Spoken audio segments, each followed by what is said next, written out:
Well, howdy there, Internet people. It's Belle again. So today, we're going to talk about Trump and Russia doing the same thing. It was only a matter of time before this news broke. Reporting now suggests that, surprise, Russian state media and Russian social media nets amplified false narratives about relief efforts after the last two major hurricanes. The move used the typical strategy of amplifying and distorting claims that align with Russian interests.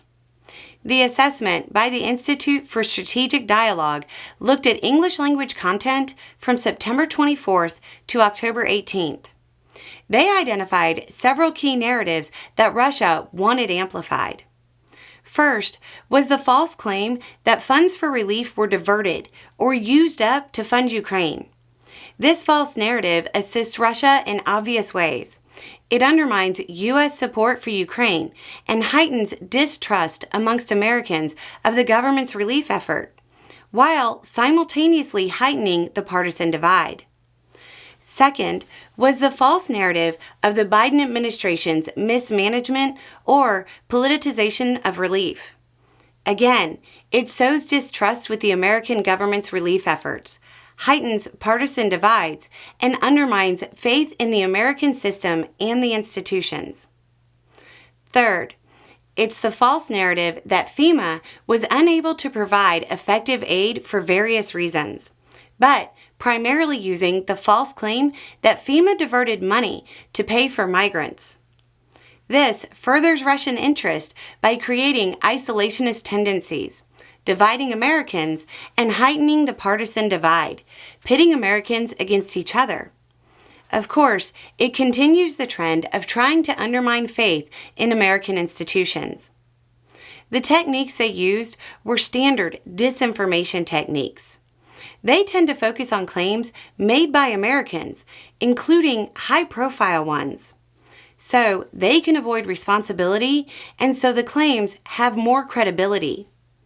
One of those high-profile people was, of course, Donald Trump.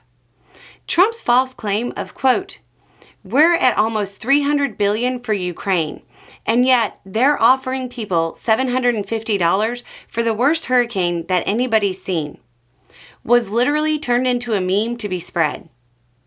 Now, the reasons that Russia chooses to amplify the messages are obvious. They're standard information operation techniques, undermining the target country by undermining the individual citizen's belief in the country's institution. It's a standard play for an adversarial nation to do this. Those running operations like this want that adversarial nation weak, divided, and losing faith in the institutions of the country. It helps undermine the country's morale and resolve, making them weaker on the international stage. Now the obvious question: was there a narrative that Russia chose to promote that Trump didn't? It makes sense for an adversarial nation to engage in this behavior because they want the country weak and divided. Why is Trump doing it? To make America great? Is the United States currently in a strong enough position to have 4 years of a president who, even if it's unintentional, plays into the hands of an adversarial nation like this? Anyway, it's just a thought. Y'all have a good day.